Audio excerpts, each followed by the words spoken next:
Hello, everyone. Especially you, Slider, since you're the only one who's chatted so far. Um, so we're doing a bit of a different thing today because Clover's currently at a convention. We are going to be doing some creative writing. So I've just opened up a new Obsidian Vault, and uh, essentially what I wanted to do today is like brainstorm uh, some ideas for essentially this story about um, people who go into a dangerous area, probably like a dungeon, because D&D is an inspiration. Um, who go into a dungeon and like the people who risk their lives to go in there. Um, because I personally find it really interesting the way that different people like will justify doing things that put themselves in danger,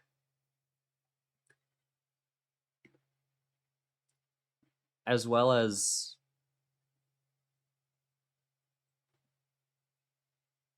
just the principle of like, okay, these essentially like the people who you would play as if you were to play in a D&D game, especially like the old school style of play where like one slip up could potentially like spiral everything completely out of control. It's like you need to be able to adapt very quickly, but also build good procedures. Thank you. This is a case of K that Clover made for me a while back. Uh, one of the earlier times that we did this. Um, and she's changed the outfit to match her stream, to match her streamer.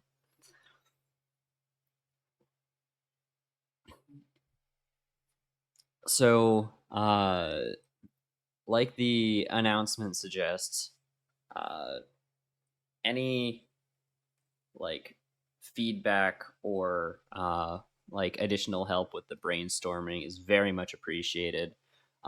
Ideally, this is like a collaborative effort between anyone who bothers to show up today. Uh, but for the moment, I guess we'll just start by creating a new note. Okay, so the first thing that I'm doing is uh, we're gonna outline first some themes that we're going with. These are like I find that the word theme is used a lot uh, in various different ways. Sometimes it means like uh, these are like one word, uh, like these are like one word scopes. Uh, that's like, oh, this story is about family, or this story is about um, hope, or whatever. The way that I'm sometimes people will say the theme is like the moral lesson that the characters need to learn. Yes, it is indeed the VTuber, the only one.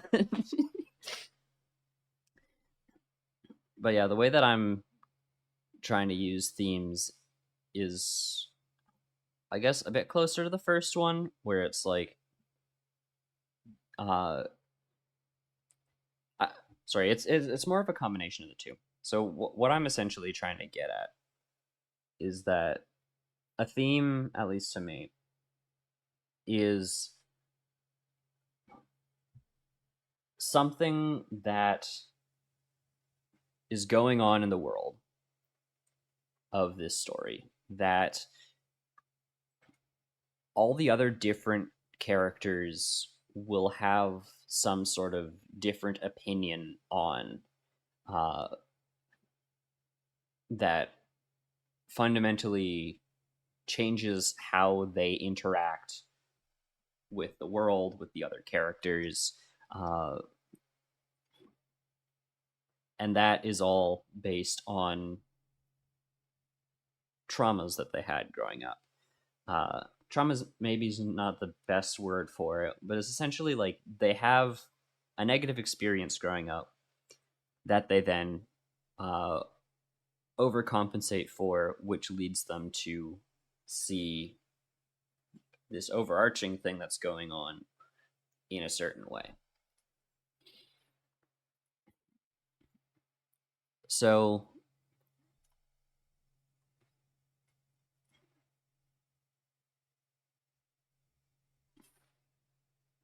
so the big thing that this is, I guess, the central theme, not necessarily like, yeah, no, I guess this one does fall under themes, but this is like the central core of it. Dungeon crawling. If we go back to graph view, this is now like the center point for which all of our other themes are going to be, themes and opinions are going to be connected with. So, like, what do we know about dungeon crawling? It is dangerous. It can be rewarding. Uh, there are uh, not necessarily always people, but creatures who live there. So inhabitants.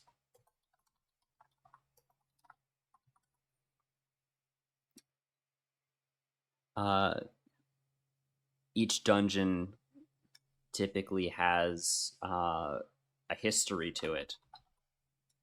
Like, how did it become the way that it is?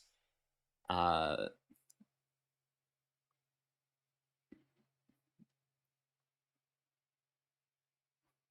I guess instead of rewarding, uh, I want to put treasure,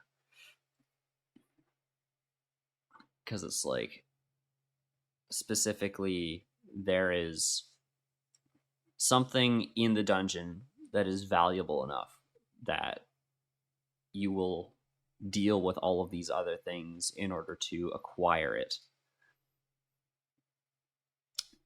I've been listening and reading a lot of stuff about like old school D&D recently, where instead of the typical milestones or combat XP that people will typically use for the later editions of D&D, uh, you level up in old school D&D based on the amount of gold that you bring back, that you successfully abscond with from the dungeon. And that's really interesting to me because whatever, when it comes to like writing D&D stuff, like whatever you give them XP for, which, well, whatever you give your players XP for, they are more encouraged to do, obviously, because they get XP, they unlock new class abilities, they get more hit points, they become generally stronger. Uh, so Acquisition of power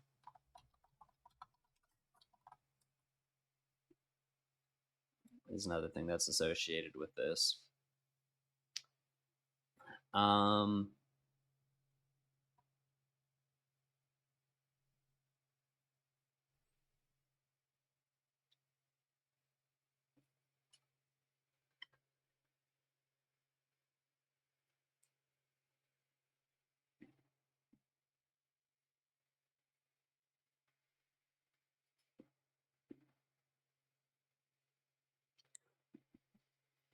the last important part of this that I wanted to put in here is about the time limit.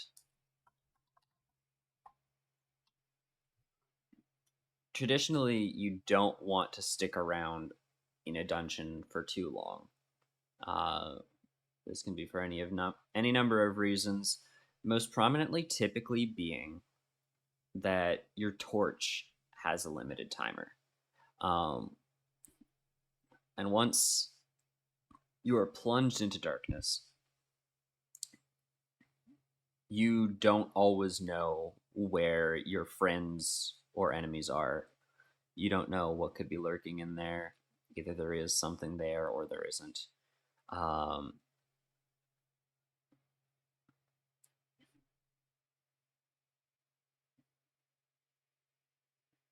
and there's just a lot more that can go wrong, which sort of amplifies this.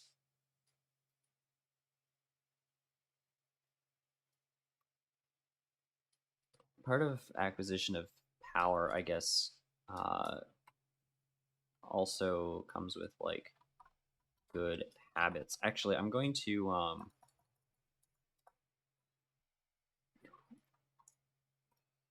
I'm gonna start putting some links here.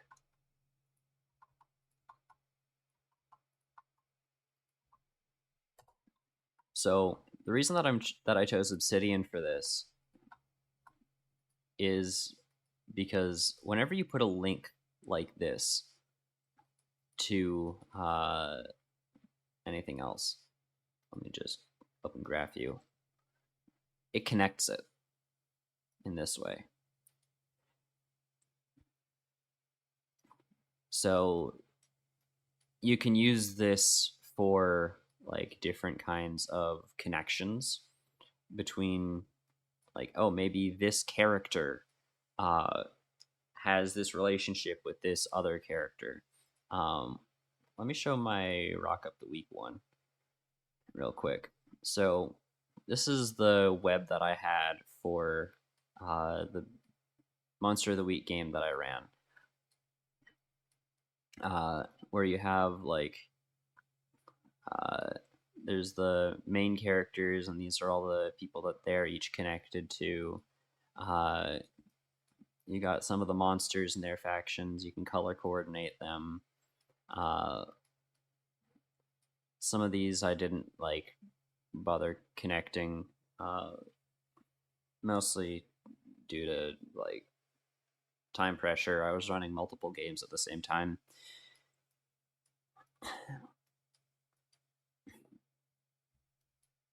But let's go back to the Dungeon Stream one. Okay. So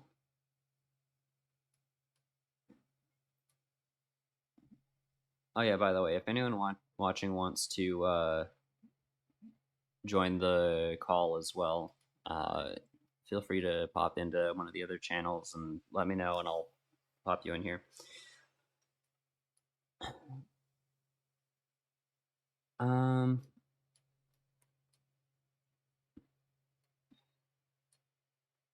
all right, so let's start with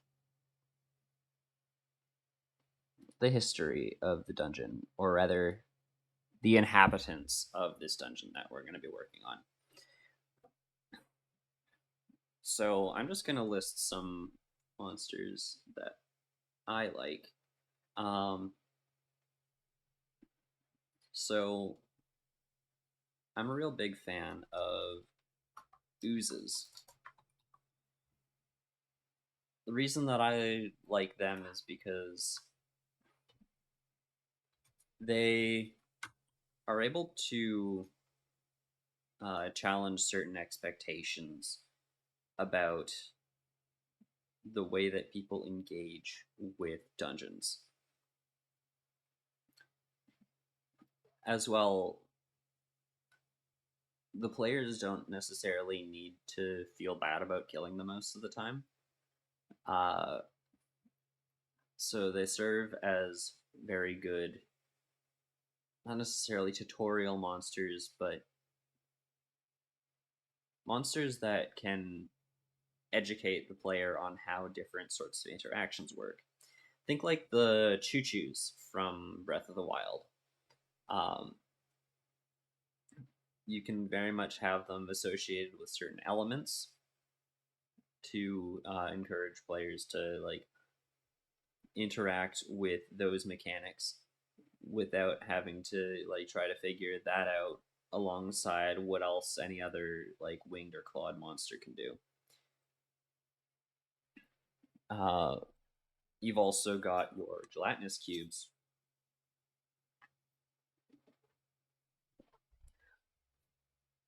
being the ones that prevent you just from running headlong down a hallway. Uh, you can also uh,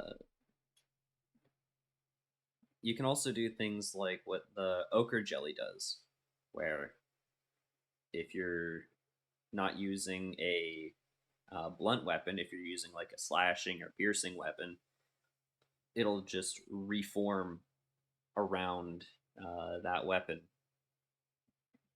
Sorry, around the injury that you dealt it. And sometimes, in the case of an ochre jelly, it'll expand out even more. Like it'll split into two separate creatures that can block you tighter into the hallway. Meaning that you want to have a bunch of different types of weaponry that can dispatch different sorts of foes.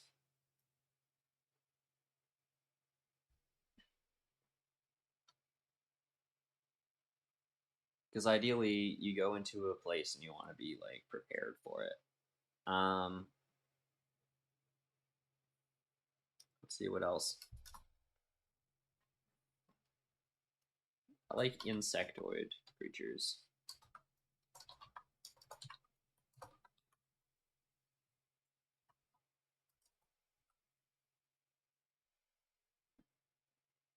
Specifically giant ones. Although having some smaller ones is nice too. Uh, I suppose of any size, they've got a lot of like very cool, like unique and distinct uh, abilities uh, that really emphasize the ecology of it.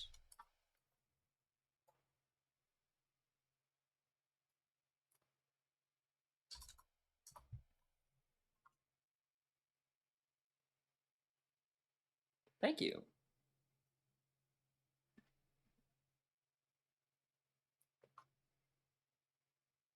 So when it comes to the ecology,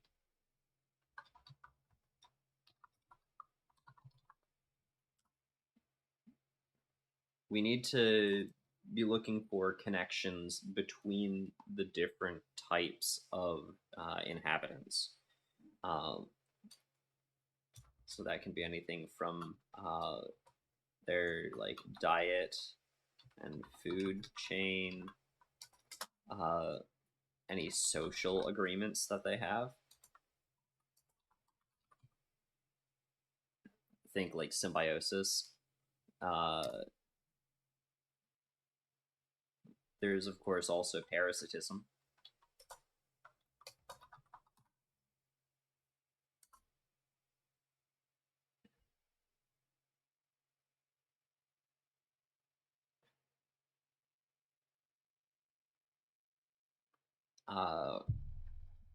And there's who has control over what resources.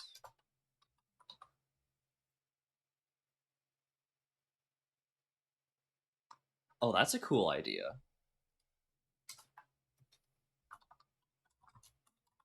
Writing that down.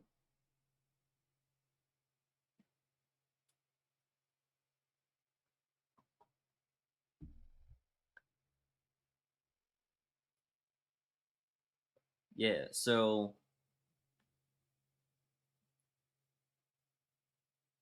we have our like oozes and giant insects. So we definitely want to have like some bees there. Um,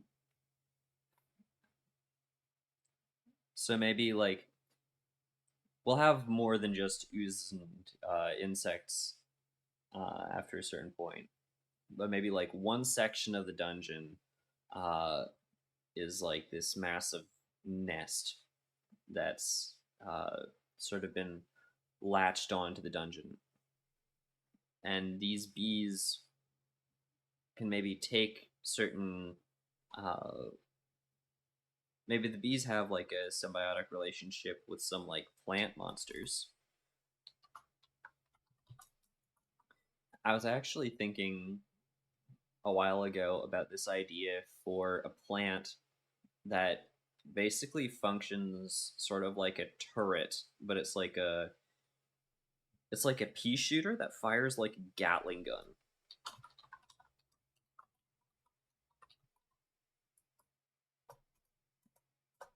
Perhaps these bees have some sort of symbiotic relationship with these pea shooters, uh,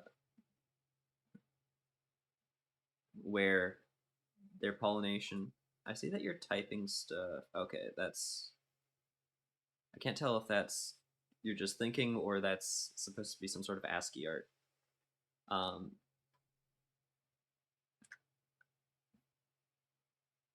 yeah, the idea is. Oh, weird. Maybe you're having some network issues.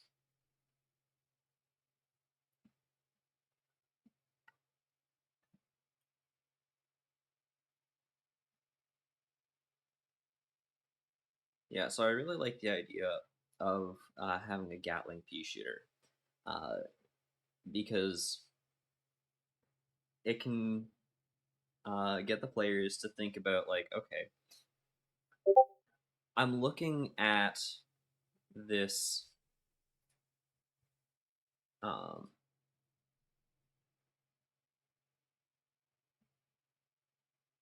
yeah, very much like that image that you posted in Discord. I was thinking like, what are some ways that you can telegraph that someone has been attacked by uh, like that sort of creature? Because I want this creature to be able to deal very big damage in a very short amount of time. But the limitation is, yeah, like notable wounds uh, that, like, you can see this and you're like, okay, we do not want to fuck with this thing.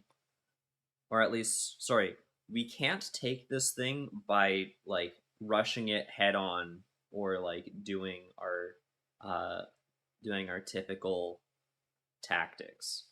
Um, like this is not the kind of heroic fantasy that you can come to expect from something like D&D or something like 5e D&D or Monster of the Week. Um, this is like, how can we get in and out with as much loot as possible a la Lethal Company? That's one of the things that I really enjoy about Lethal Company actually is like the fact that it is so deadly, but with good procedures, you can avoid it. You can avoid dying most of the time, but even then, luck will still sometimes screw you over.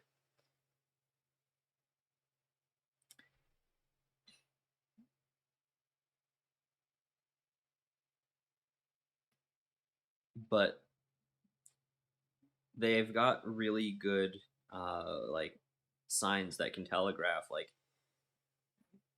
hey, this monster is nearby, and you can tell because you're like hearing the thumper from like all the way down the hallway. Uh, you may not know exactly where he is, but you will eventually like be able to recognize the sounds, for example, or like once you know that there's Shadow Man around, uh, you gotta know to like watch your back every few seconds, and all the different procedures with dealing with him. With the Gatling pea shooter, I was thinking that like it's probably the kind of thing that will like fire like a bunch of seeds really fast, and a corpse could be like littered around inside a creature. Sorry, a creature could be like loaded with a bunch of what look to be like bullet holes, but the bullet holes are like decorated with like flowers.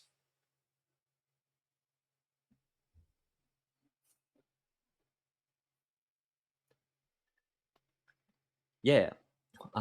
So like some of the peas could be stuck in the wall, but maybe they wouldn't have sprouted because they're looking for like living matter uh to like take root in.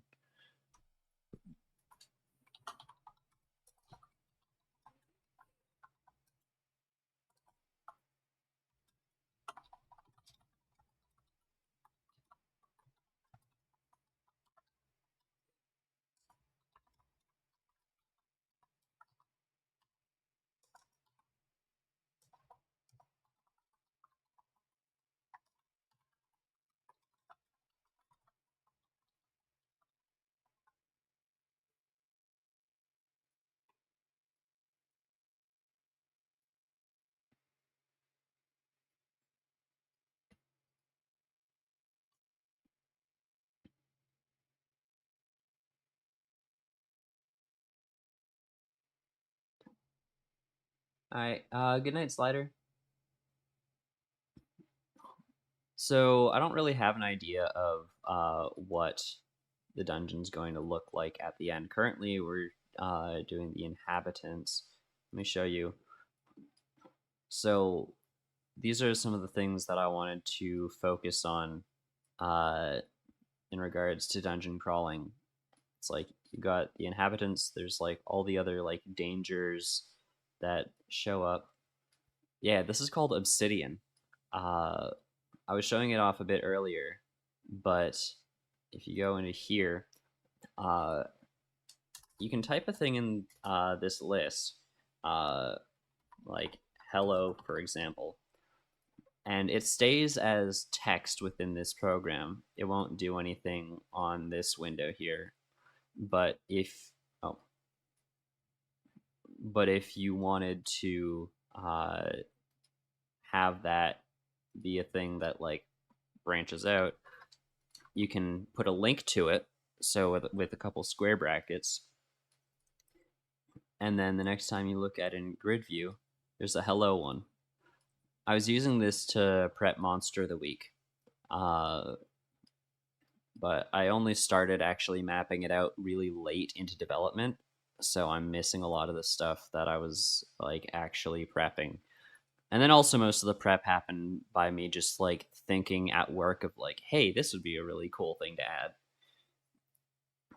So I'm reaching the end of one of my last D&D campaign that I'm running. So I'm like, this might be a neat thing that I can do to like help get the inspiration flowing for what I'm going to do with the rest of it, with the campaign that comes after that, rather. But also, uh, just to like maybe think, okay, well, what if I just write my own story using this, and then if and then I can pull what I like from that for the new campaign.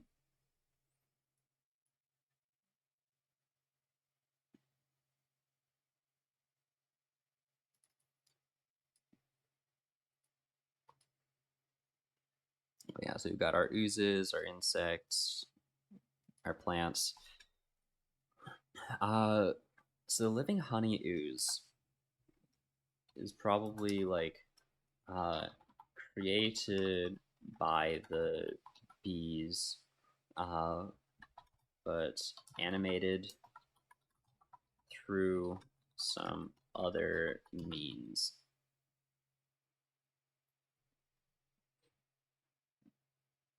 Because the way that uh, hmm,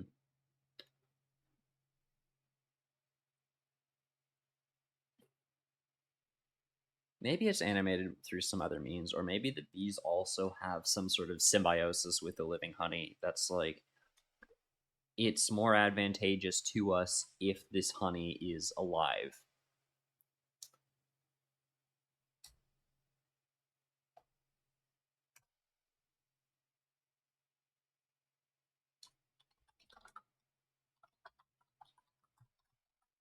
What if it's animated so that it can move more quickly?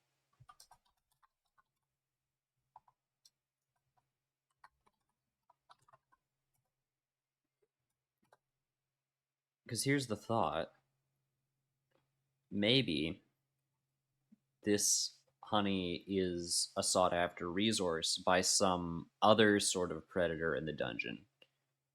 Well, wouldn't be a predator, it would be more of like an herbivore. Uh, but like there's some other creature that wants to steal this honey because obviously it's a valuable resource. Oh, it's a valuable resource.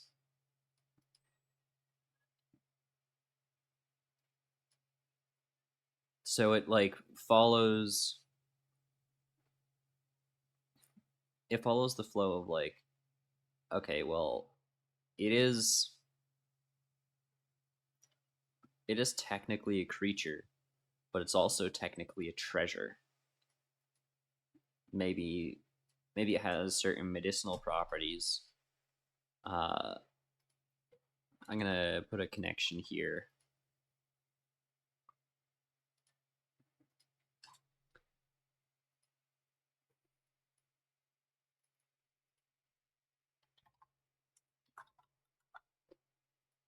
And a connection in the treasure where it's like the living honey um,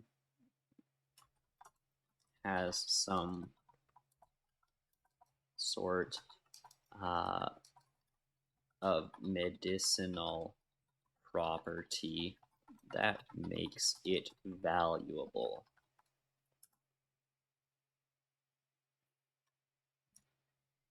Let me look up what honey is. I know that honey is used in medicine uh, in the real world. Let me just do a quick Google search.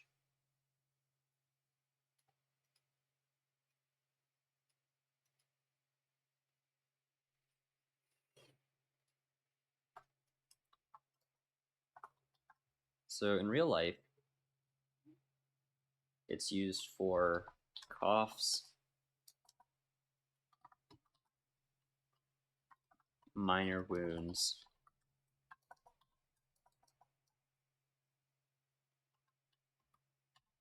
and digestive health.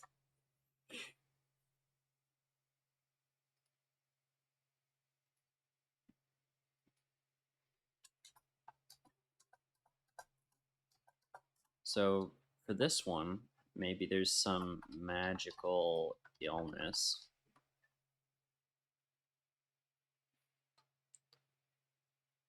that causes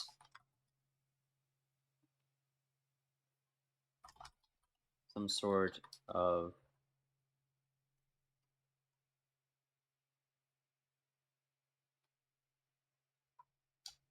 digestive issue that leads to coughing up blood or ulcers.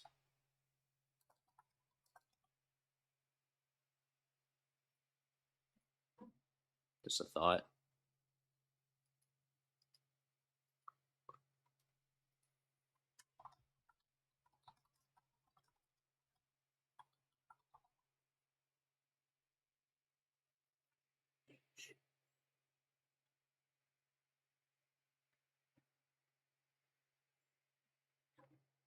So I was thinking, like, it would be kind of neat if the hive was sort of tacked on to the dungeon, and maybe that's an important part of the bees like subculture within this dungeon, uh, because they maybe need to live a bit more of a, like, they still build their hive, but they still live a bit more nomadically within this area because they maybe suffer from frequent raids from some other sort of predator that comes after them.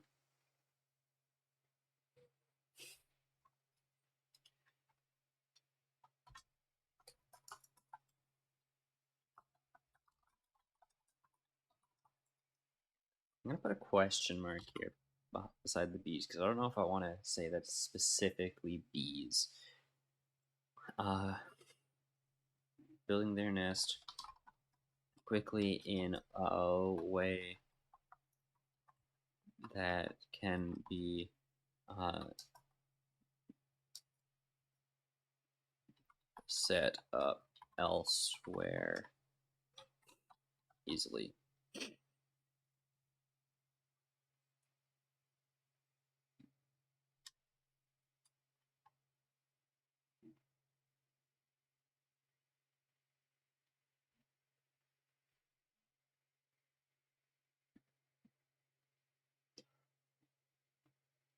So currently, the inhabitants that we have all have some sort of primal survival instinct, uh, where it's like the oozes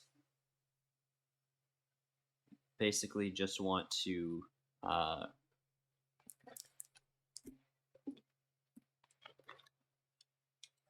the oozes have some sort of chemical that they feed on from the plants,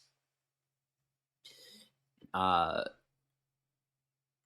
which they then use to multiply themselves more so that they can be quickly eaten by the bees, who then help to like pollinate the plants.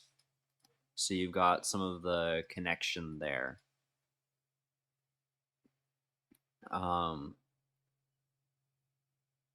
so that's a really nice closed loop.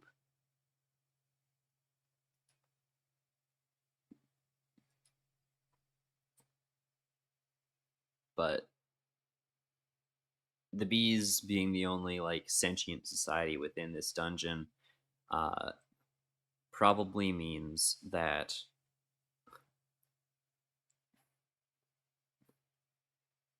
um, well, the fact that we need to have them have a predator, as well as like the fact that they're constantly moving throughout the dungeon, means that something else built this dungeon for a different purpose than what the bees are using.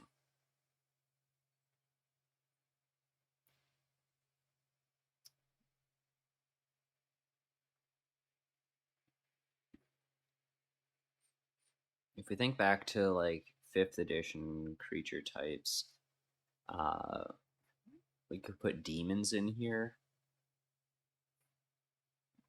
We could put constructs.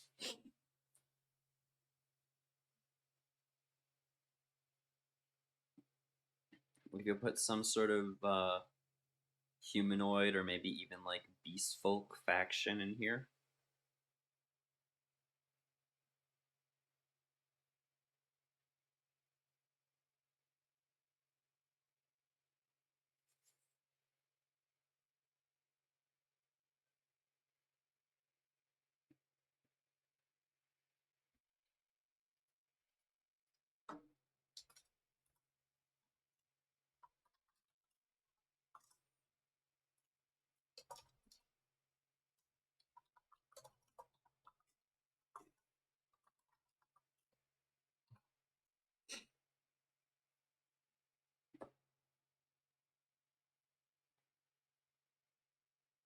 On one hand, I'm like, I don't know if I want to keep demons there, but for now, I think it's fine uh, if we leave it there.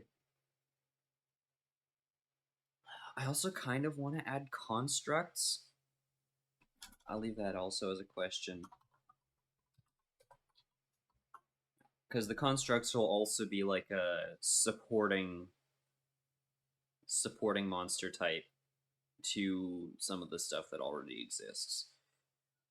Like I can see the humans building constructs, or like the humanoids building constructs. Maybe they're like dwarves or something, but that's a little bit overdone. I can see the demons building constructs because of their like infernal war machines. Um, Something that I wanted to really use actually is um, like these very steampunk uh, heat powered robots.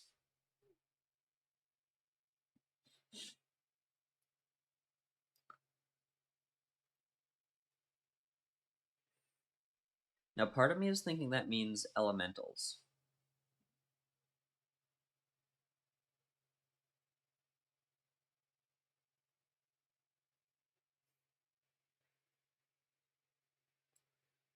Oh yeah, and like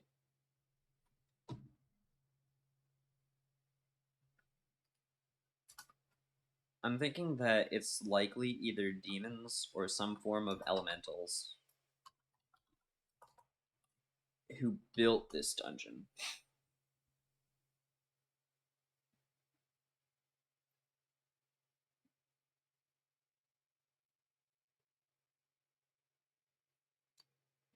I feel like the I feel like our initial trio probably came about after its collapse. Or maybe not even collapse, but like after it was no longer widely used for its initial purpose. Because when plants start growing inside a building, that typically means that like a massive hole was opened up in the roof, or it's like a mold or something, sorry, a moss or something. So like in D&D, plants and fungi are basically considered under the same creature type, uh, despite the fact that fungi are more closely taxonomically related to uh, like animals, but because they share a similar role in because they share typically a bit more of a similar purpose, they're typically grouped together.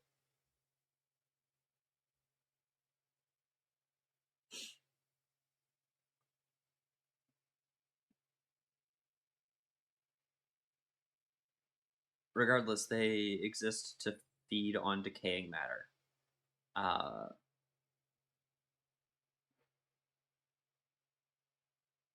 so it's like it was initially built for some purpose.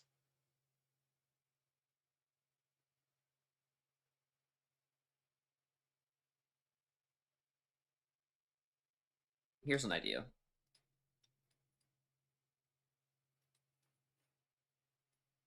You go back to history. this facility was originally created by the demons as a means of mass producing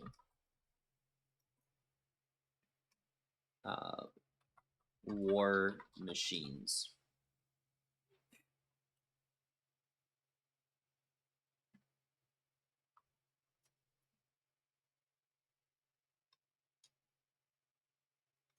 By trapping fire elementals inside as the power source.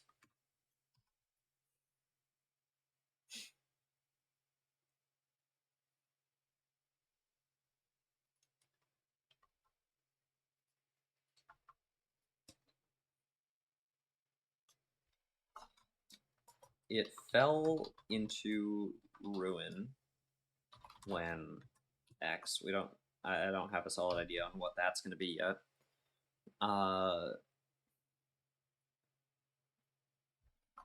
Since then, sunlight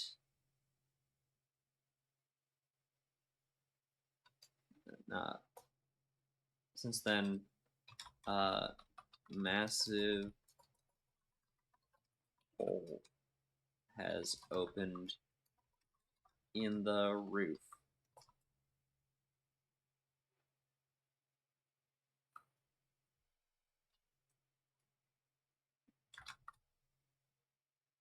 And new denizens started moving in. An insect species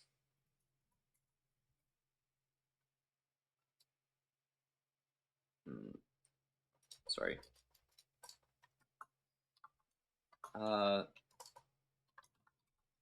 Plant species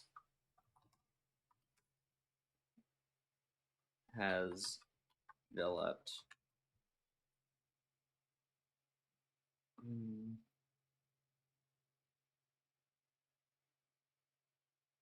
Here's the problem I'm currently trying to think through. So if the plants, because they have such a tight symbiotic relationship between the plants, the insects, and the living honey,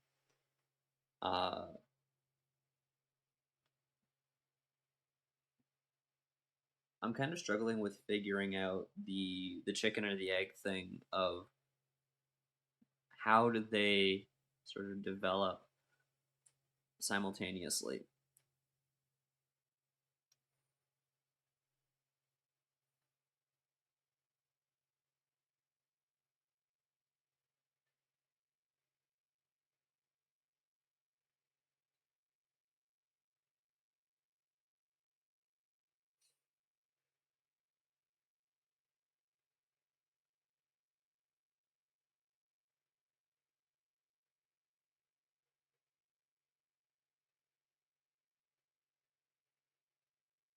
Especially if they're both new additions.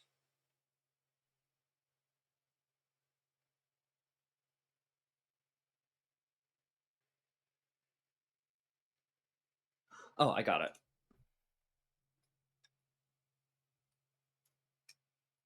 We will have the insect coming in first.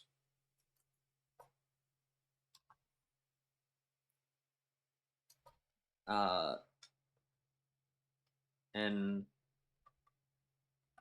insect species queen, and we can replace insect species at a later point in time with whatever actual name we give it.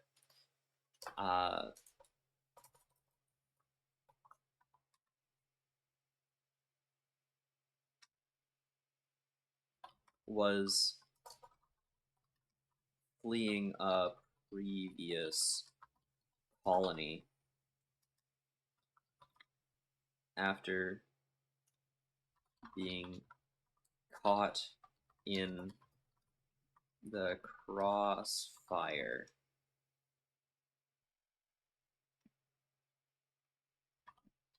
between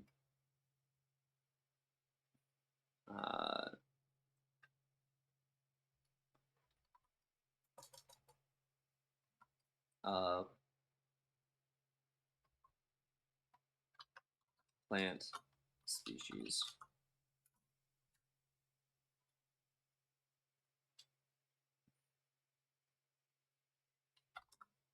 and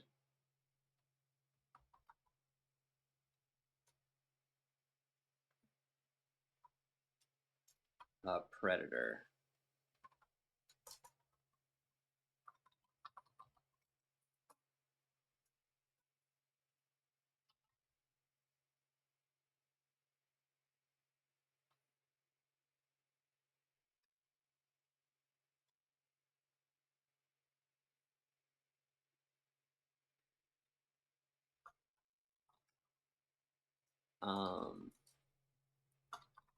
Other members of its colony were able to start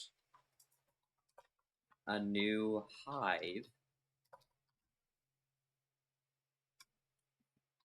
following her scent,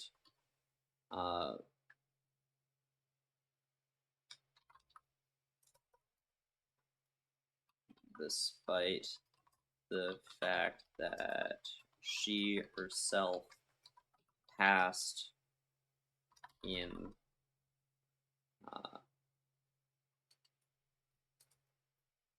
upon landing.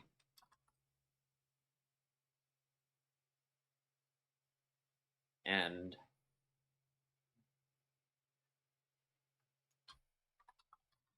became the, I guess the word is fertilizer for the new generation of the plants.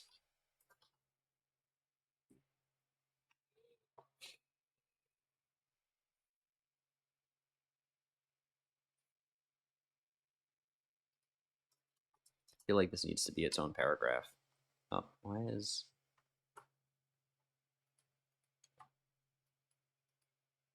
I just pressed tab and all of a sudden it's like trying to do like a block quote thing here. I don't like that. I just wanted to indent it. Whatever.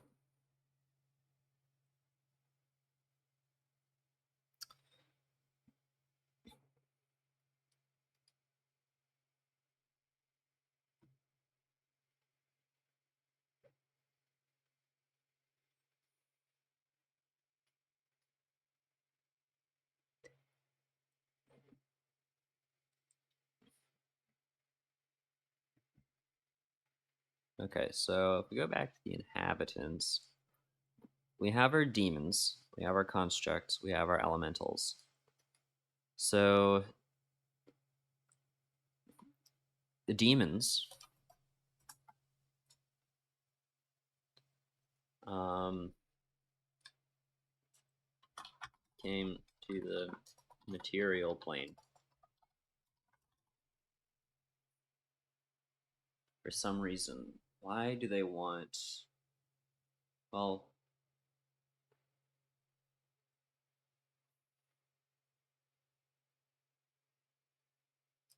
I guess if we're going by like your typical like D&D 5e rules, demons can only be killed if you kill them on their home plane. So by producing the war machines here, they wouldn't. They would be able to have more like valuable scientists working on working on these machines. And as I mentioned this, I noticed that I wrote demons when they make a big distinction between devils and demons, and I don't really care for it. I used to, but not anymore. They came to the material plane to reduce the risk to their top scientists.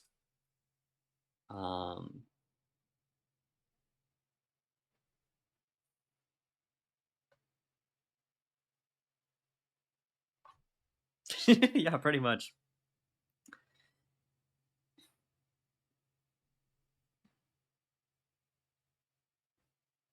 It's like always having a phylactery, just having your respawn point back in your home plane. So long as you die in the simulation, you don't die in real life.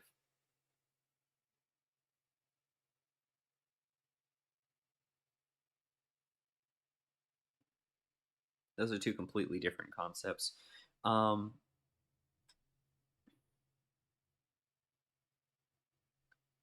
But yeah, they came to the material plane to reduce the risk to their top scientists.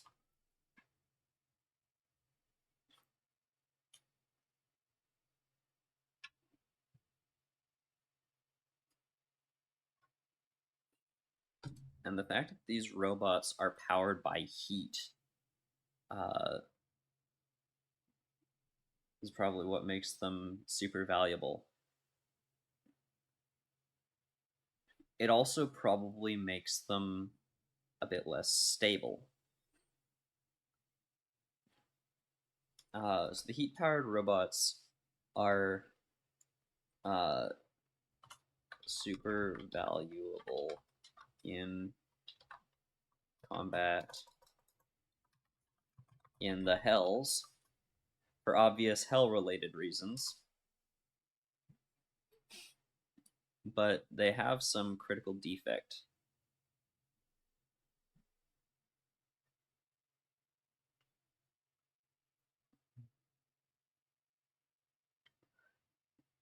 That kind of reminds me of that scene from Avatar, The Last Airbender, where Azula's like, "She called me a monster. She was right, but it still hurt."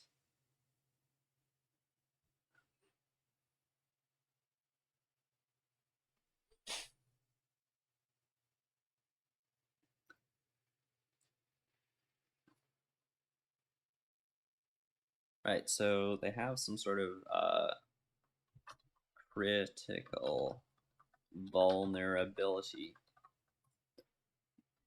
The demons wanted to overcome.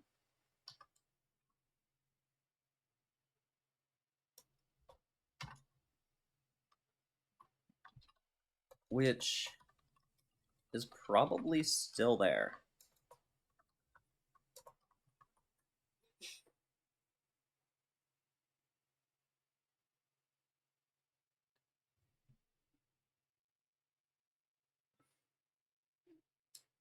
Now I have two ideas for what this vulnerability could be.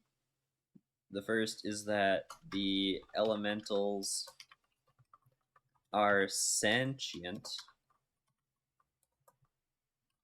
and don't approve of being used in this way. And it also could be the metal is hard to shape. Yeah, the elementals could unionize. I don't know if it's that the metal is hard to shape, or rather, like, the big thing I wanted to get at with this one is overheating.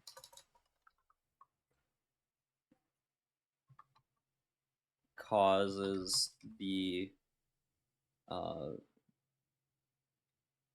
robots joints to stiffen up. Think like stun.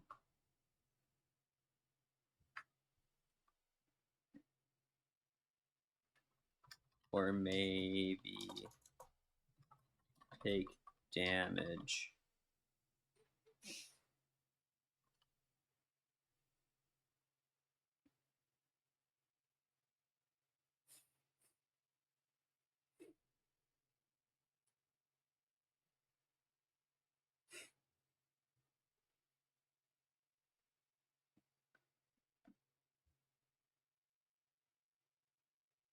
Although the way that elementals are typically characterized in 5e, I don't know if I want to go with the sentient one. Mainly because, like, there's so little content for actually, like, explaining what elemental societies are like,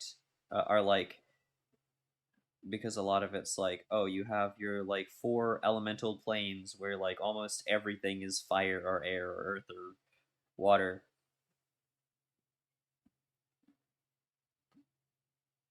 And it feels very one note. It's one of the things that I was sort of worried about would happen with Fire Force, which I'm glad it hasn't really so far. Like, they're still finding new ways to do stuff. But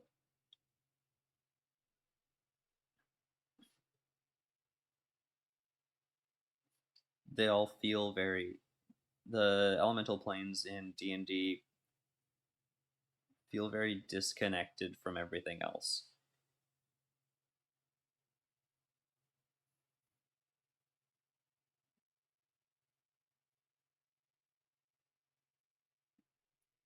And one of the things that I typically try to think of when I'm like, this is how I want to, like, explain how intelligent a creature is. One of the big ways that I like to use is by having them connect to uh, have a connection with another character that shows that they understand that one character's perspective without it like without it necessarily like warping their own. Like, they still have their objective, they still have like their win condition that they keep in mind the whole time.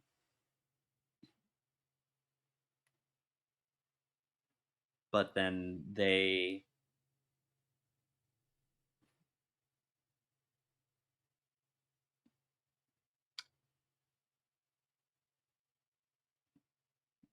still are able to like conceive of what this other person is doing within their framework. Not only does it not bother them, but they then see like, okay, this is how I can use that to my advantage.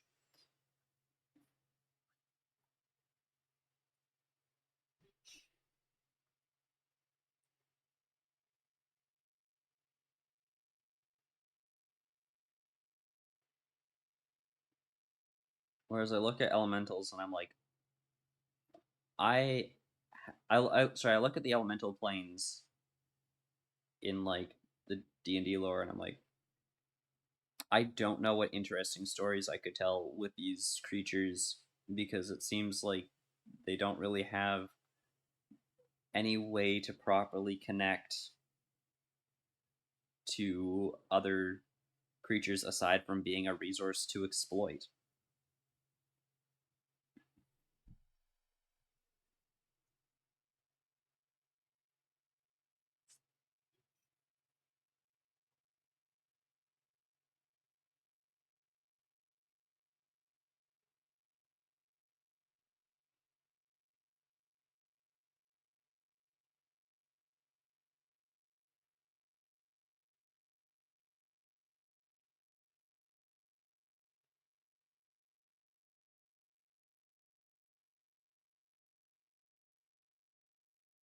didn't change the title of the game? Did I forget to press done? Yeah, I forgot to press done.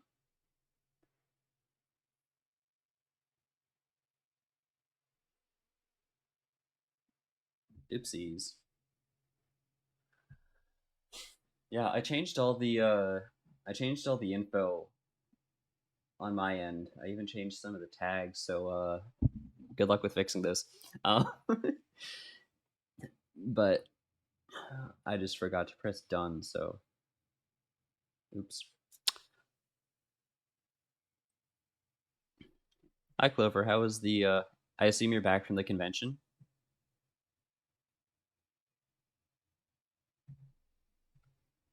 I didn't do anything crazy. I just removed some of the tags that are like LGBTQ streamer or whatever.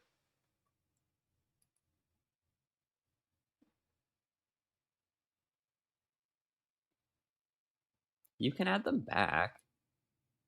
It's just it's no longer an accurate representation of the current streamer. It's not like I said you can never use these tags again.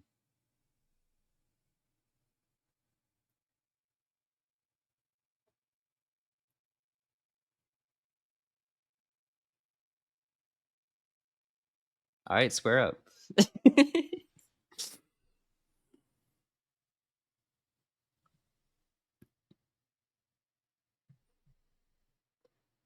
Yeah, I removed the LGBT tag. Like Steam removed a bunch of tags recently from their store page.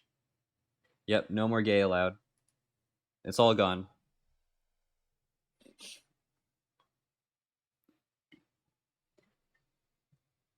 So here's what we have so far, Clover. So we're doing like a hold on. We're doing like a dungeon crawl thing. Uh where there's this dungeon that we're designing. But first we're deciding like who are the inhabitants, what are some things that uh I can delete this one. I don't know why that one's still there. Uh delete. We're deciding like who lives there, what the history of it was. Currently, what we've got so far is the facility was originally created by demons as a means of mass producing war machines by trapping fire elementals inside them as a power source. Think like no, if he wants, he can join. Uh,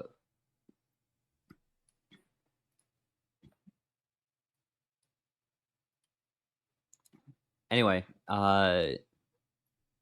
so these demons were trapping fire elementals inside them as a power source, Dr. Eggman style, and uh, something happened that caused the facility to collapse. Since then, there's like this insect species that started moving in. Basically, their queen was hit by a bunch of these seeds from like a Gatling pea shooter sort of thing. Yeah, there's like a Gatling pea shooter sort of thing that uh, the queen of this insect colony got caught in the crossfire of. They got a bunch of seeds lodged in them, and as the queen crash landed, their they were still able to like birth their last clutch of eggs. So their society was able to like build another nest around that. Uh, she was trying to escape this predator. We haven't decided exactly what that's going to be. Um, but they were able to start a new hive following her scent. Uh, but she was also then the fertilizer for the next generation of those Gatling pea shooter plants. Uh, so typically they have a symbiotic relationship between this insect and the plants. Uh, but an unfortunate accident caused her to get hit by some. Uh, and so uh, that's how like both species moved into this new environment.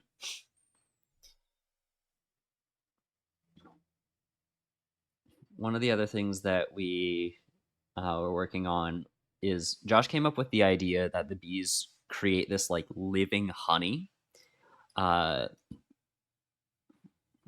and we were like, okay, well maybe the honey can like animate because he was thinking like, oh, insects and oozes. That makes me think that like the honey turns alive. So we're like, okay, well maybe it comes alive so that while it's trying to escape the predator, I can put a link to that. While it's trying to escape the predator,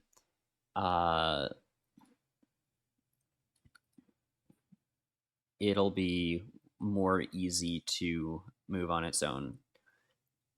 So the insects act as some sort of like mediator between the living honey and the plants, where they take the nectar and they then create this living honey ooze uh, that they will uh, that they'll like feed the nectar to this ooze, and it'll grow more ooze that the bees can more easily eat. Uh, and meanwhile, the bees in doing this will also like pollinate some of the other like pea shooter plants. This is the first trio that the first like mini ecosystem that we decided on. The demons and the elementals and the constructs came a bit later, but uh, essentially the idea is that the facility fell into collapse because they're uh, like they're trying to make these heat powered robots, but there's a vulnerability in them, uh, which is like the overheating causes the robot joints to stiffen up. So maybe it like stuns them, or maybe they take damage, or it's like they're able to they're able to activate they're able to operate at like full capacity for a decent amount of time. But if they like release too much heat, or if they take too much heat in return, uh, then uh, they won't be able to operate at full capacity. So the demons built this facility in order to try to get around that limitation, but some sort of catastrophe happened in the meantime of that.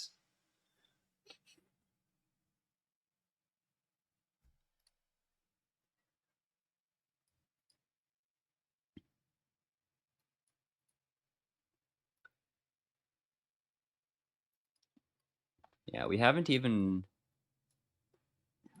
One of the things that I also wanted uh, to add to this.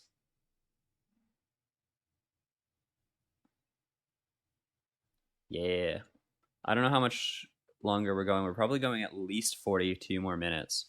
Uh, but I might eventually get around to the adventurers.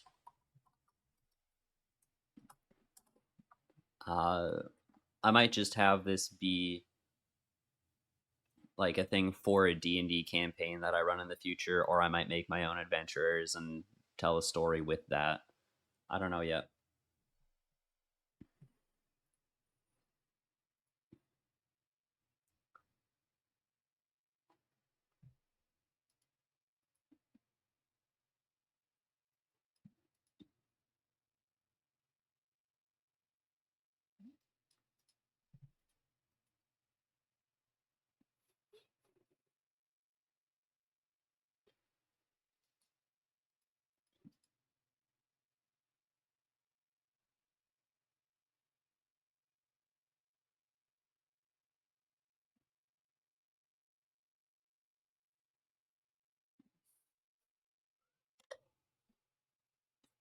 So I'm thinking that the catastrophe that happened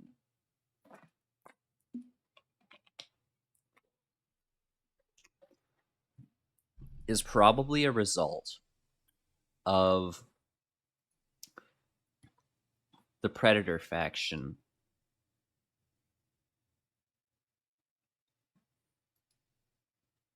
Now, I'm not exactly sure what this Predator faction would be. Um,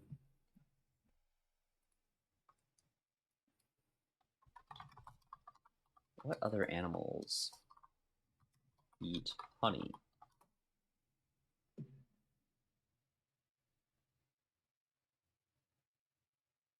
Mammals, insects, and birds. Yeah, so uh, immediately I was thinking like hummingbirds, honey badgers, and bears. Uh, According to Wikipedia, it's called mellivery, term for eating honey.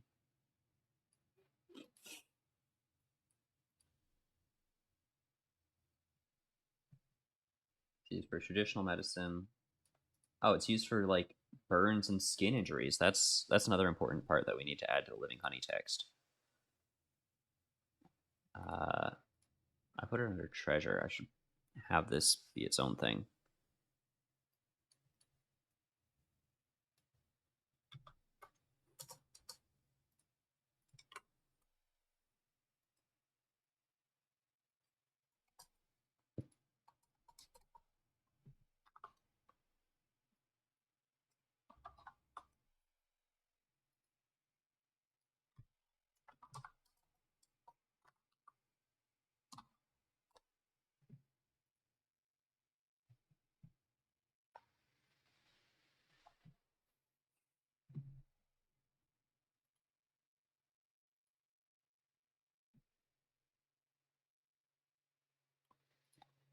Yeah, we're just about to try to figure out what those are. Um, so I'm just looking at like invertebrates. So there's several other species of insects that are considered pests in beekeeping. So like there's hive beetles, ants, wasps. Wasps are another good one. Uh, Although I do want to make them a bit more visually distinct. There's moths. Moths might be an interesting one to add. Uh,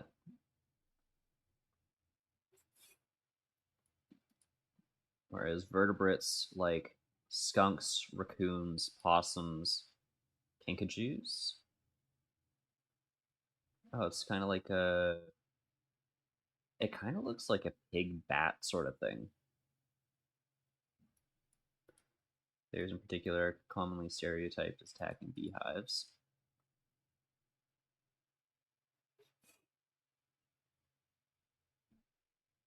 Apparently, the Russian term for bear is literally translated to honey eater.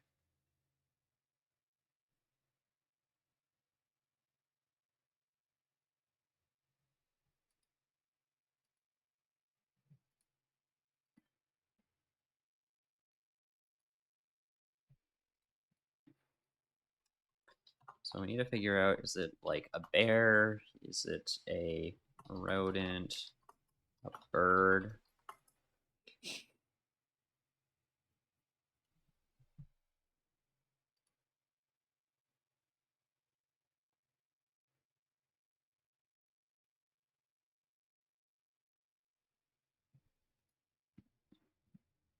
Yeah, so essentially there's this like natural natural predator that already exists, uh that like these the first insect group, like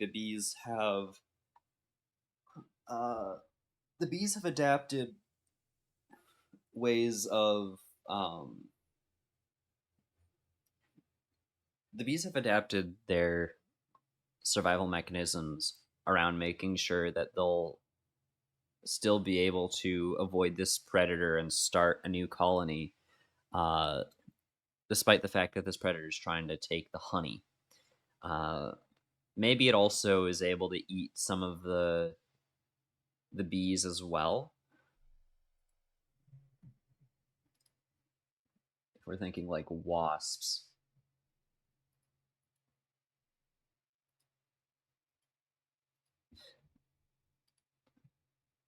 if we're thinking like wasps, they'll sometimes like go and attack beehives.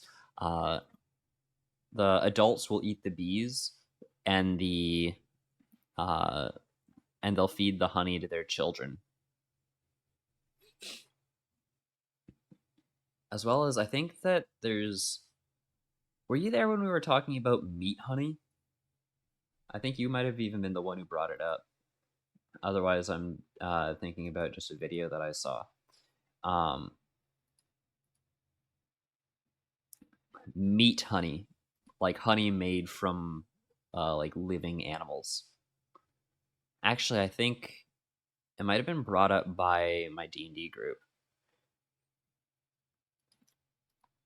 Yeah, basically there's a kind of, I forget if it's a bee or a fly or whatever, some kind of insect uh makes this honey out of like dead carcasses and stuff. Uh and it is apparently it tastes really bad. Uh but they're able to feed their young with it.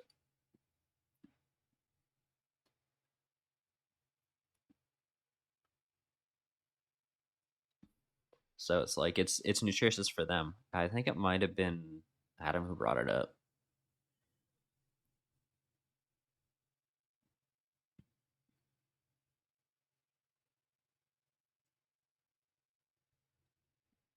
Yeah, I might see if I can't find it after the stream.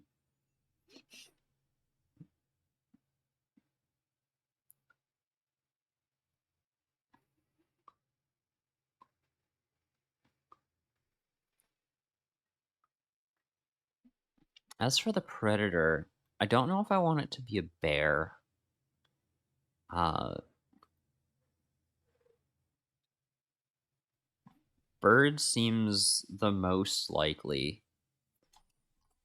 It could be another insect.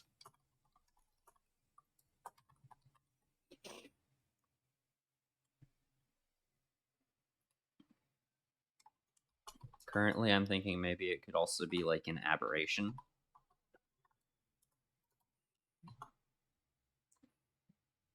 Whenever I think of aberrations, I usually also include like creatures from the void in like the League of Legends universe, um, which can range from anything from like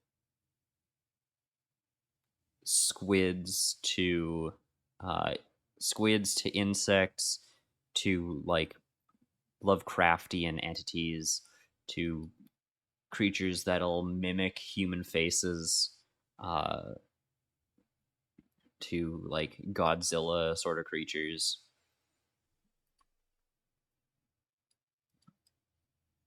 So like a lot of the time, anything like weird, foreign, eldritch sort of thing.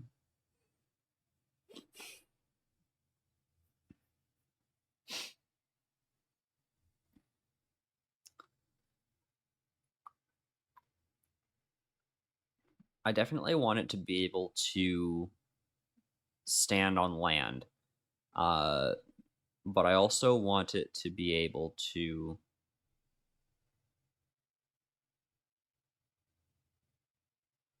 I also want it to be able to like go through the air. Hmm. If it's a water-based creature, maybe it's like some sort of like extremophile that it's like very good at adapting to different kinds of environments with a lot of like hostile stimuli. Like maybe it was originally like a water creature, but like within its lifespan, it was able to adapt to be able to breathe on land.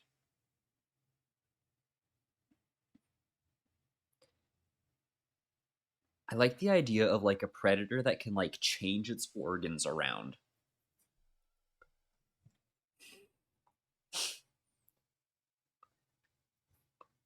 Maybe it can like adapt its organs to like be very similar to the creatures that it's fighting, or like uh a creature that it observes. Yeah, I definitely want to go with an aberration now. Originally some sort of octopus creature. Octopus or other sea dwelling creature.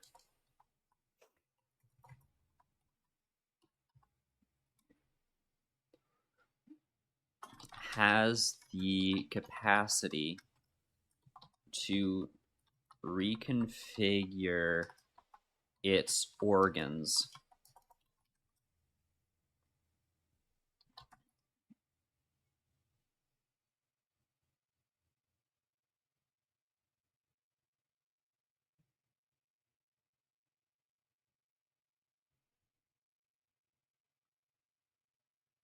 Maybe it was displaced by the arrival of the demons and insects and adapted to survive and interface with the setup.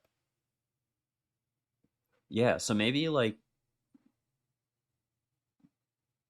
I like this because it's like the predator was maybe like the original denizen of this area, but maybe the demons uh needed the place to be in this spot, which is originally more of like a water habitat, uh because of how much fire they were playing with. Like, I know that we don't care about what happens in our immediate surroundings because we're in the material plane. We're not back at home. We're not destroying like our own stuff. We're just here to like colonize this. Uh, but maybe we'll lose too much heat energy if uh, if it's not in a like more concealed uh, area surrounded by like stone and whatever, uh, and all this like water at the bottom for temperature regulation. Maybe it's like trying to.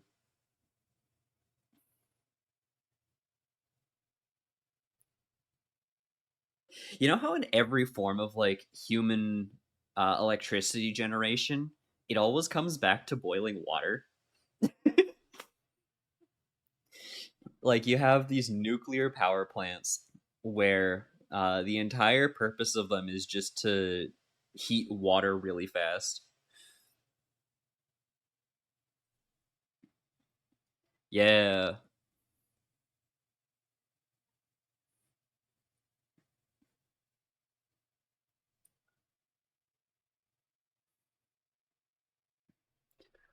And I don't want it to become a story of like, oh, industrialization bad, uh, but like, I think that it's pretty important that we at least have like, oh, there's a lot of stuff in this that like seems bad, but maybe it's like, uh, it is absolutely unapologetically evil for some like good purpose. I saw this video recently. I kind of want to share it in here.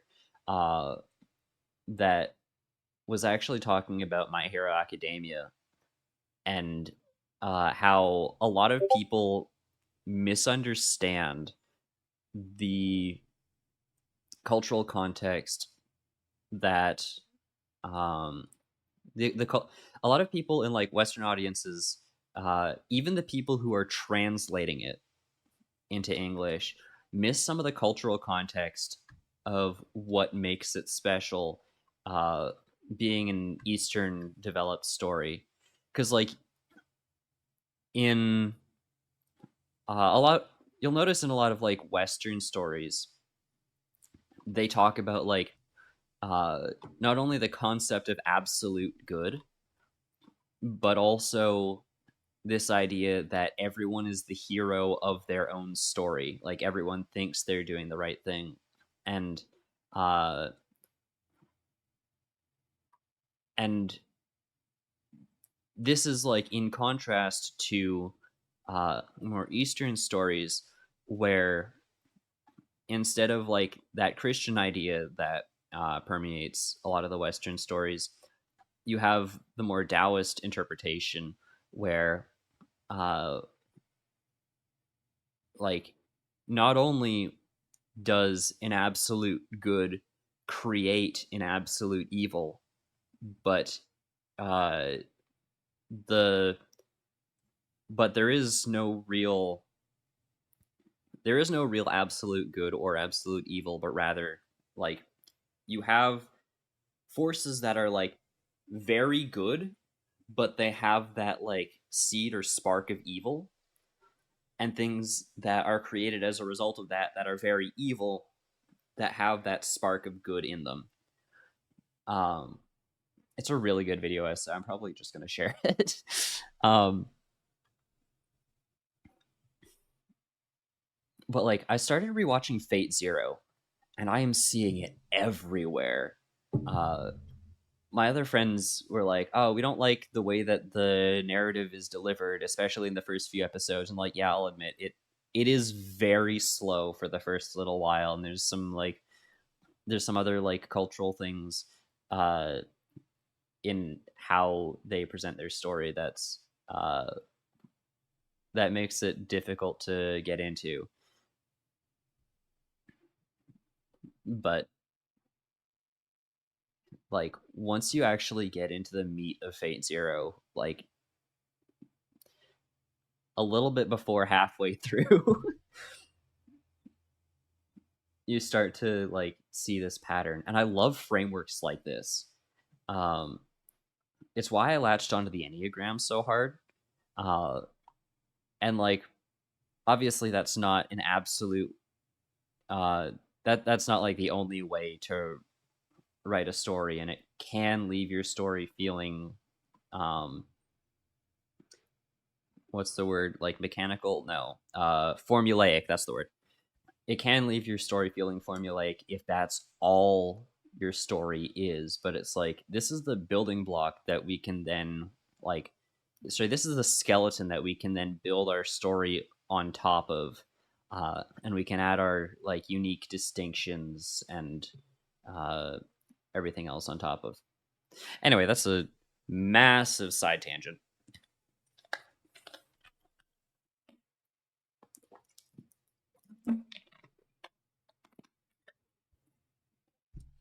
Okay.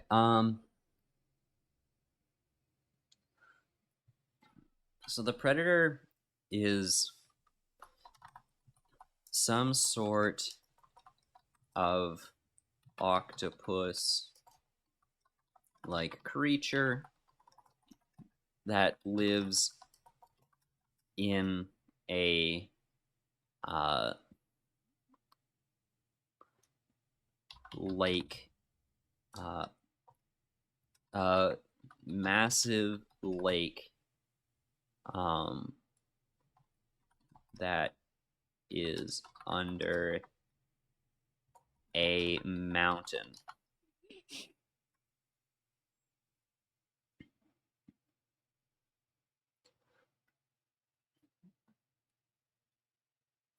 Which makes it the perfect place to do experiments where you want to keep it insulated. Um,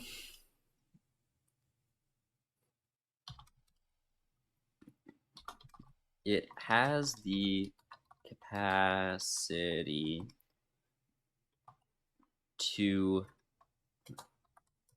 understand the contents of its organs. Sorry, understand and change the contents of its organs to match that of creatures it ingests. This process requires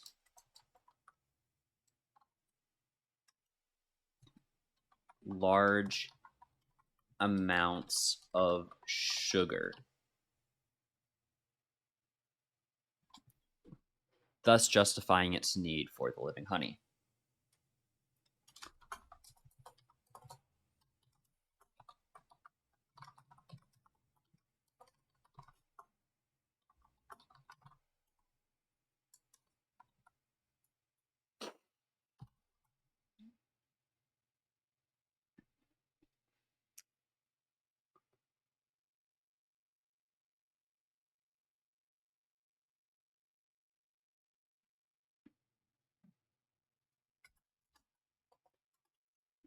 it was displaced by the demons when they came to build their facility at the surface of its habitat.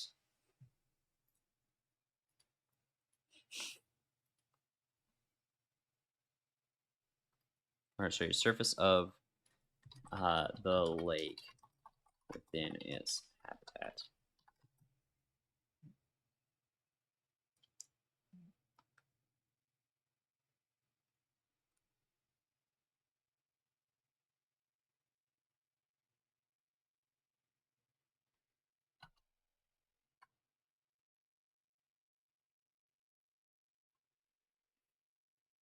Actually, maybe it had some other food source first.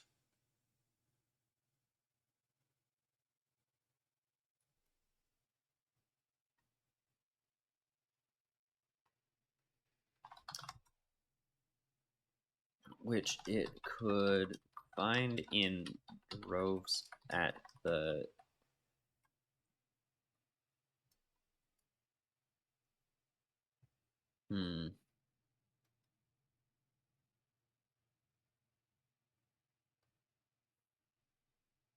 Because I'm thinking like maybe there was a bunch of sugar that like somehow solidified at in the walls of this mountain. And it sort of like slides along the wall like a slug or a gastropod, some other sort of gastropod, uh, that it can just like lick the sugar off the walls and obtain its nutrients that way. I'm also sort of wondering like why would it need to adapt this ability to like change its organs on like a sentient level?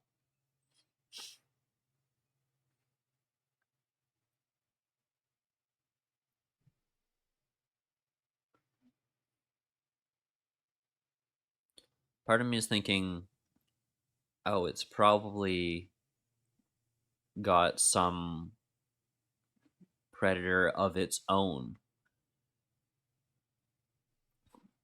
that constantly, or sorry, maybe something about it causes it to be displaced often.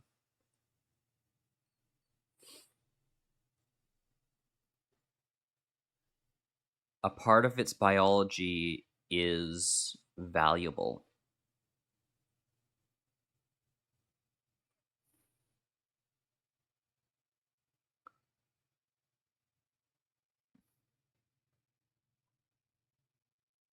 Its blood maybe can be used to regenerate limbs.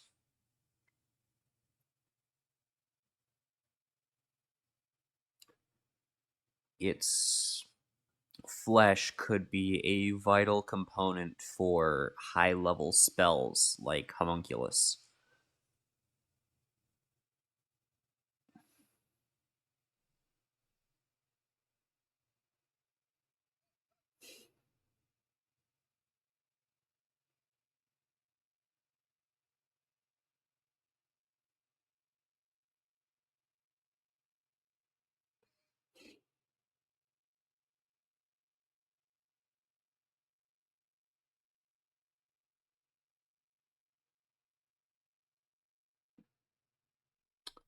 Its brain maybe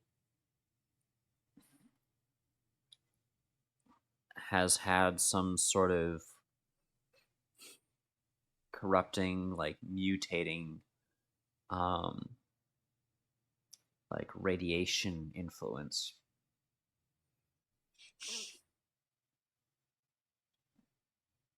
But on the level of like surgical precision.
Now that I write this out,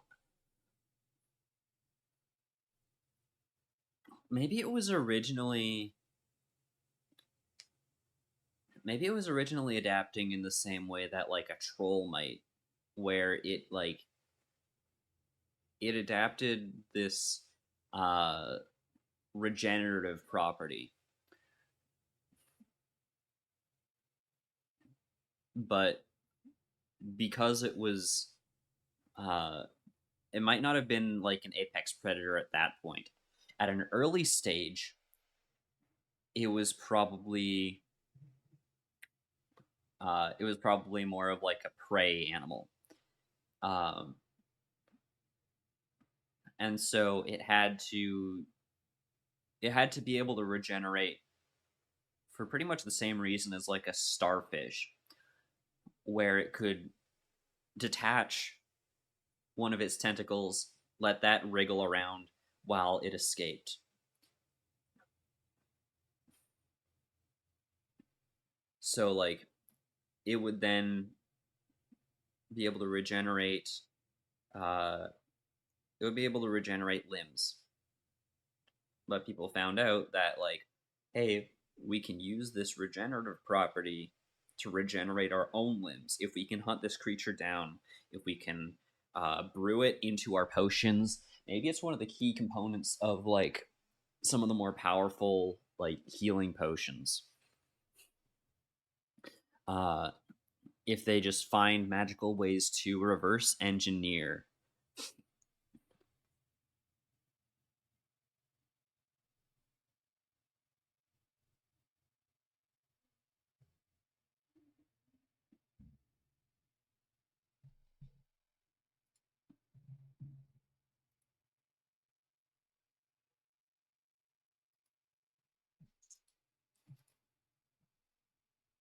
I'm just taking a look at the last two things you sent in.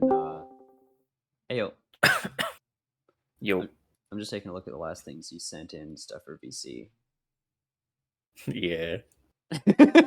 Yep. Yeah. That meme is what I I was seen a, basing that I, quote off of. I seen a lot of memes about the whole like, oh, we do this shit. Oh, dude, don't tell me we're gonna boil water. Yep. Sorry, dog. Dude, maybe we Speaking could of boiling boil water, water with this. Speaking of boiling water, I've got like 11 minutes before before I gotta go and start cooking. Shit. But yeah, we can still chat for the rest of this. So for the octopus thing, right? Mm-hmm. when we were first trying to figure out why there would be this thing that was like taking honey and shit and messing with the affairs of these demons and their shit, I was trying to think like, oh, maybe like the whole reason I thought of like a water based thing in the first place, I thought maybe there's like a river nearby, and like the local water spirit or some shit like that is like pissed off about everything. Then we came up with the whole displacement thing. This thing has already been in like I'm assuming like a cave, or it used to be like a cave or something like that. Yeah, like an under the mountain Uh, cave. yeah, I was thinking to sort of like mix the two. It's not like an actual god or like a spirit, like technically or anything like that. But you know how like sometimes they'll have like local deities that they like sometimes bring shit to in exchange for other things. That Okay. could be like a local deity that the nearby village is like, oh yeah, we used to always like give not like sacrifices, tributes, give tributes to Mm. that thing to and like have like symbiotic relationship to it. It gave us a lot of good shit. Uh like you were saying, maybe something medicinal, something that was uh like healthy and good for the village and everything. But ever since the demons came in and fucked with the thing, they haven't been up there. They've been too scared. They're not even sure if it's still alive. So the entire time it's like these guys are like fucking with my whole gig here. I had a good thing going with the village. Oh yeah, They just that sort of that might invaded just my like home. yeah, like we were talking about like maybe it requires a lot of sugar, which like it could require in droves from. I was thinking like the walls of the cave, but I like this idea that like they maybe People. the Yeah. people came with offerings of like, hey, we've been harvesting a lot of like sugar cane recently, or like uh we're gonna give you like a yield of our fruit harvest. Yeah. I did realize at one point that it was starting to not quite, but starting to edge also towards like Princess Mononoke a little bit, which I think is pretty cool. That's like part of why my brain went towards this in the first place. I was like, I really like Princess Mononoke and this whole spirit thing. Those are actual spirits, though. That's not like a. Yeah. It's not like an actual like being who helps out another village and is considered a deity because of that. Those are like actual like intangible spirits most of the time, except for sometimes the animals. But whatever, I really like that movie. But yeah, something like that where it's like they have a symbiotic sort of deal going on. They bring sugar in exchange. It would basically be like a local doctor, sort of in a more mystical sort of way, or what seems like mystical, but really like produces something using the sugar Yeah, glucose intake.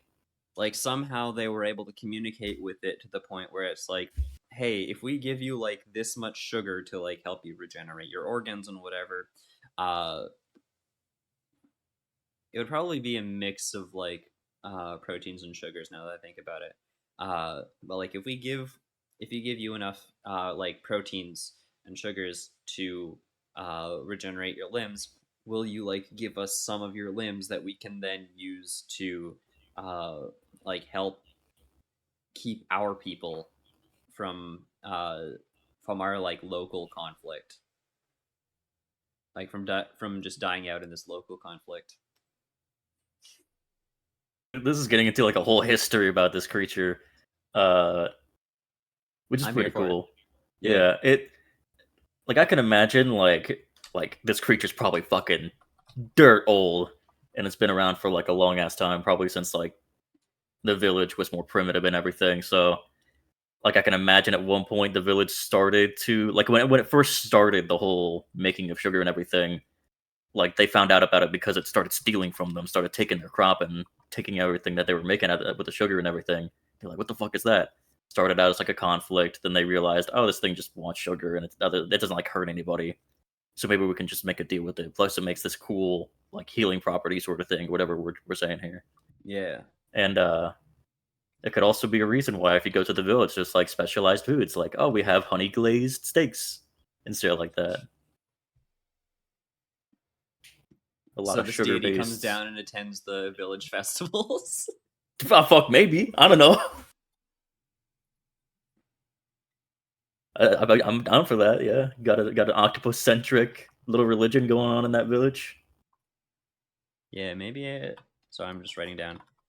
Maybe it's considered a local deity which had some sort of relationship with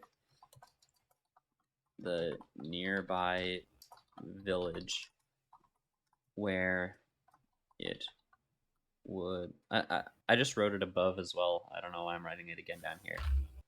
Um,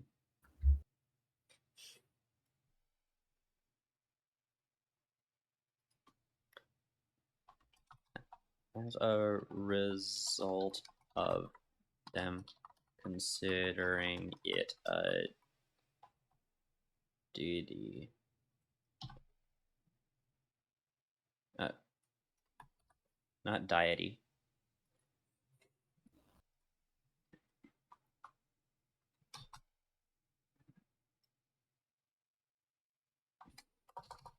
Um,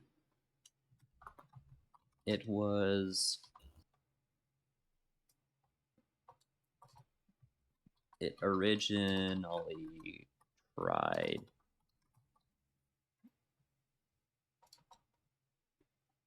It was originally a thief? No.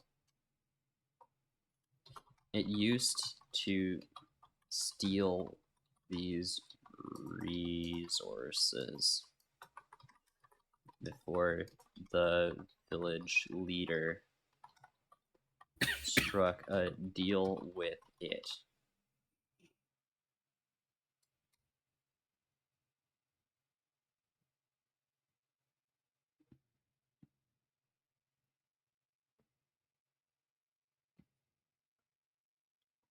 I'm also thinking if this creature struck a deal with the village leader. Uh, it's possible that that didn't happen until after it killed and ate a human. And it was like, hey, I can use this brain thing to understand human speech, and then I can talk to these people.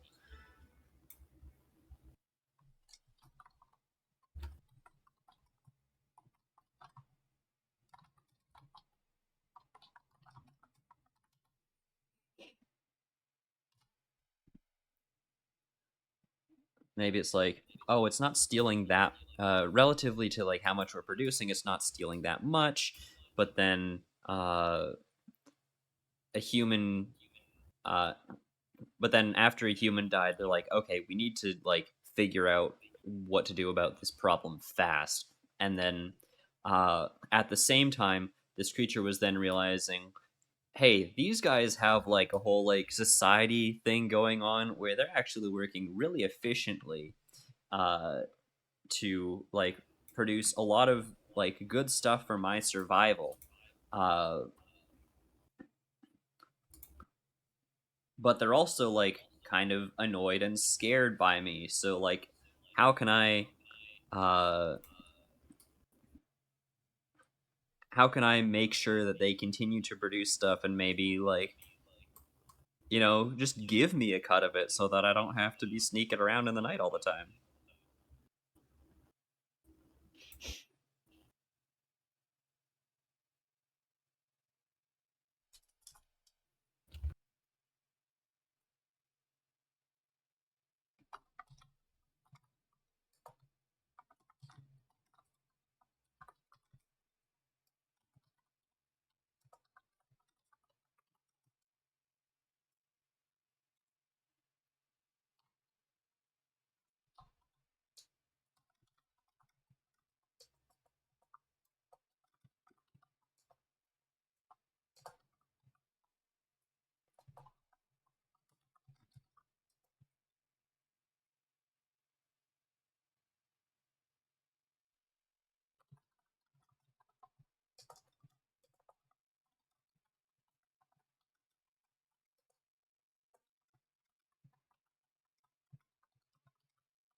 All right,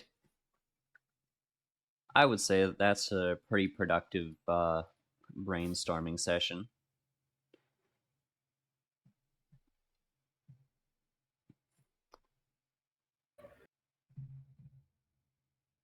Uh, so as for the end card, uh, I think the next stream is Tuesday, Ace Attorney.